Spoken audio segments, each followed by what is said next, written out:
Hey everyone! Welcome sa channel ko. Ako pala si Janos ng Pinoy Techdad. Today, pag-uusapan natin Infinix Note 12. So, eto na po ang pinakaabangan nyo na budget level phone na I think, para sa akin lang naman guys, isa sa pinakasulit na phone in 2022, lalo na sa entry level. So tara, tingnan natin kung ano nga ba yung pwedeng maibigay ng phone na to sa inyo at bakit sa tingin ko, ito ang dapat na piliin nyo kung entry level phone ang hanap nyo.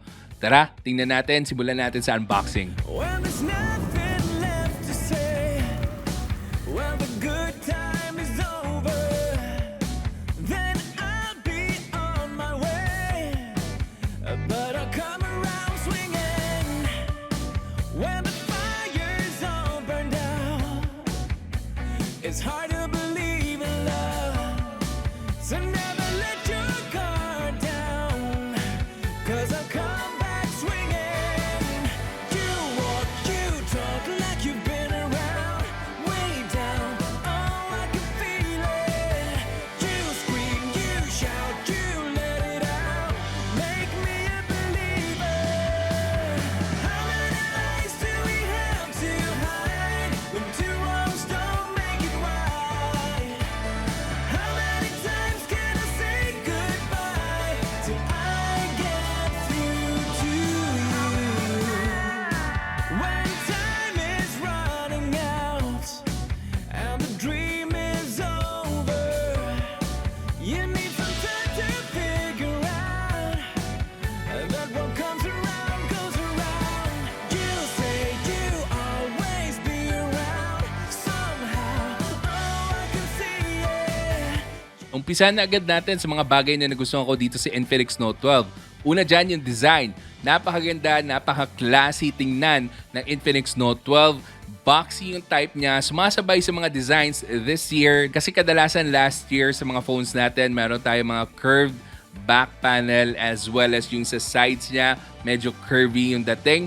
Dito, meron tayong mga straight lines and boxy nga. And yung finish niya is merong texture. So, hindi po siya kapitin ng fingerprints kasi maganda yung texture na ginamit nila dito. Hindi rin ganun kagaspang. So, may mga wavy lines po kayo makikita dito. And appreciate ko rin yung medyo pagka two-tone na datingan niya dito kasi dito nga textured tayo.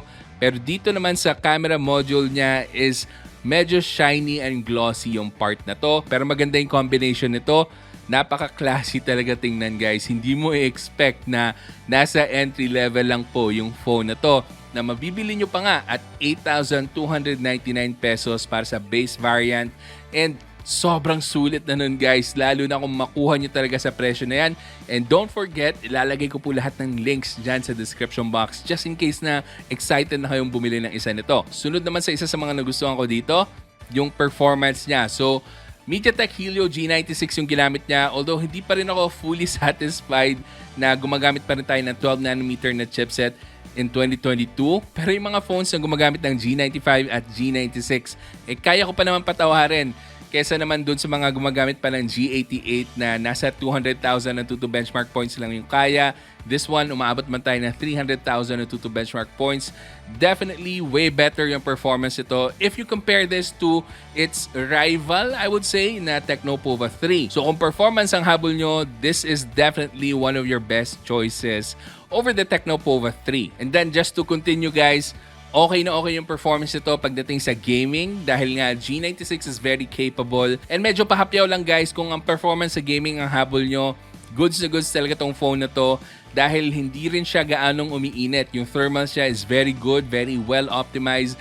Pagdating sa heat management, natuloy lang natin yung talakayan sa performance. Kung gagamitin mo tong phone na to for your daily use, just for browsing the internet, making calls and text, as well as maybe taking pictures and videos, very capable tong phone na to. So wala na po kayong hahanapin pa sa performance. Sapat na to para sa casual use. And to add, naka-AMOLED na yung display niya. 6.7 inches na AMOLED. Pero ito lang yung catch dito guys. Hindi siya naka 90Hz or 120Hz. 60 Hz lang yung refresh rate, but for me, that's okay. I would rather take an AMOLED na 60 Hz over an IPS LCD na 90 Hz. Dahil at the end of the day, mahalata mo talaga na buhay yung kulay, pati yung contrast is way better than an IPS LCD pagdating dito sa AMOLED display na nasa Infinix Note 12.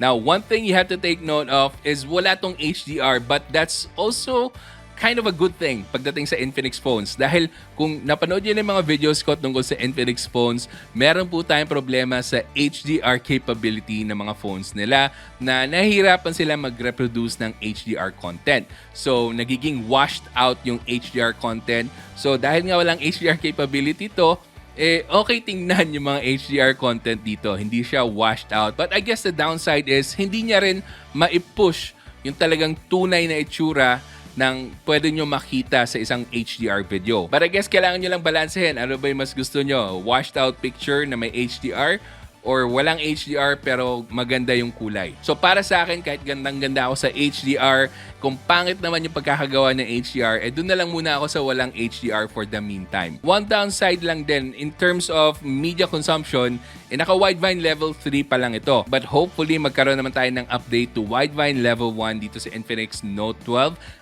para naman masulit natin yung Netflix natin na subscription at makapanood tayo ng full HD resolution. But otherwise, maganda po talaga manood ng mga videos dito, mapa YouTube man yan or Facebook. Maganda ang color reproduction nitong Infinix Note 12. So just in case the first time mo magkakaroon ng AMOLED display coming from an IPS LCD, I'm pretty sure ma-enjoy mo talaga yung display nitong Infinix Note 12. Susunod naman yung camera nito. Kung ikukumpara natin sa ibang budget level phones, more specifically yung Tecno Pova 3, mas angat. Maganda talaga yung makukuha mong mga photos dito, lalo na kung maganda yung lighting mo. Goods na goods yung camera nito. Surprisingly guys, for its price. I'm not saying it's flagship level, but it's definitely very decent para sa binabayaran mo dito sa Infinix Note 12. So, very impressed ako dito. And pagdating naman sa video recording, meron tayong 2K resolution. So, yes, hindi siya 4K, but it's way better than 1080p. Siguro ang problema lang is wala siyang stabilization pagdating sa video. So, kakailanganin mo ng gimbal just in case na gagamitin mo to as your vlogging phone. Pero to be honest guys, it's very nice looking for the price that you will pay for this. So, tuwang-tuwa talaga ako sa camera nito, lalo na sa night mode na mahalata mo talaga yung super night mode niya.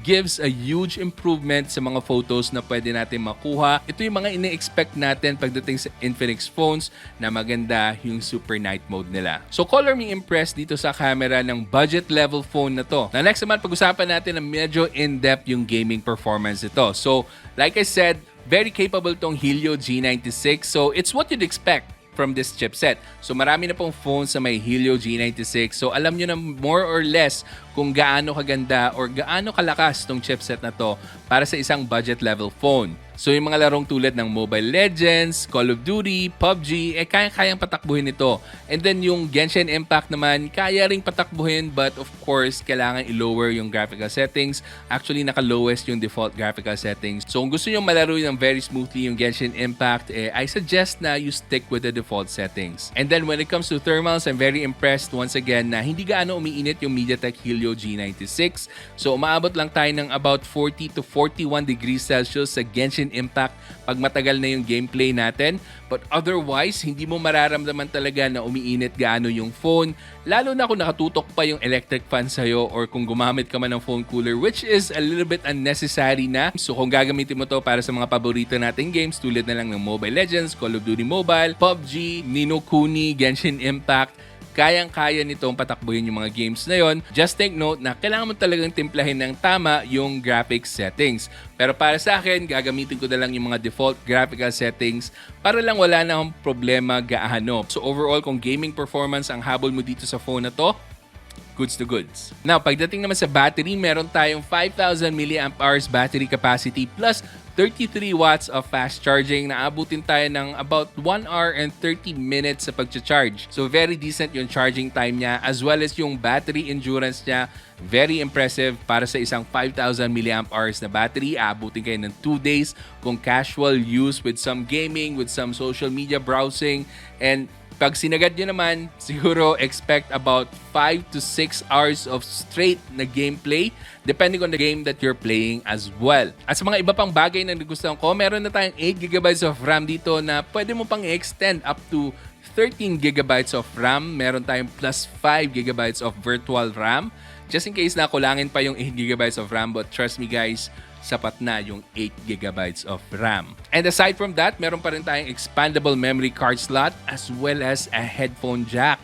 So para sa isang entry-level phone, sulit na sulit talaga. And then out of the box pala guys, naka-Android 12 na agad tayo. Hindi na natin kailangan pa manghintay ng update. So grabe, very intense talaga yung package na binuo ni Infinix around their Infinix Note 12 na phone. However guys, meron ring mga downside tong phone na to. So eto na, sasabihin ko na yung mga bagay na hindi ko gaano nagustuhan. So pagdating sa gyroscope, tulad ng Tecnopova 3, hindi ganun kabilis yung reaction or response time ng gyroscope niya. Mapapansin nyo yan sa mga side-by-side na ginawa natin with the Infinix Note 12, Tecnopova 3, as well as the OnePlus Nord CE2. So mapapansin nyo sa OnePlus Nord CE2, napakabilis ng response time ng gyroscope niya versus the other two phones. So I'm not sure kung kaya yang ma-resolve ng software update, but that is something you have to take note of. And then isa pa sa mga hindi ko nagustuhan, dating punch hole na selfie camera naging parang utong ng baka. Bakit naman nangyaring ganon? Hindi ko maintindihan, Infinix. Pwede nyo ba ipaliwanag sa akin kung bakit tayo bumalik sa water drop notch? Hindi ko mag-gets. But anyway, yun lang naman po yung mga reklamo ko. Pero kung iisipin nyo mabuti, kung titimbangin natin yung mga nagustuhan ko versus mga hindi ko nagustuhan, alam nyo na kung alin yung mas matimbang. Yung mga nagustuhan ko, syempre. So, kung ako sa inyo, ano ba yung pipiliin nyo dapat na phone sa budget level? Well, kung hindi mo naman kailangan ng sobrang laking battery tulad ng sa Tecnopova 3, ito sa akin ang winner talaga sa entry level as of right now. Kung naghahanap kayo ng phone na nasa 8,000 range, Infinix Note 12 is the way to go. So kung gusto nyo bumili ng Infinix Note 12, ilalagay ko po lahat ng links dyan sa description box. Wala na po kayong ibang lugar na pwedeng paghanapan pa ng links, dyan lang sa description box. So again, kung gusto mong bumili, i-click mo na yan, add to cart, and hopefully naka-promo pa rin by the time na i-add to cart mo siya. So hanggang dito na po muna tayo. Kung gusto mo pang manood ng mga videos ko, meron po akong mga ililink dyan na videos. Panoorin nyo na lang po. So hanggang sa susunod, ako nga pala ulit si Janus ng Pinoy Techdad. Kita-kita ulit tayo.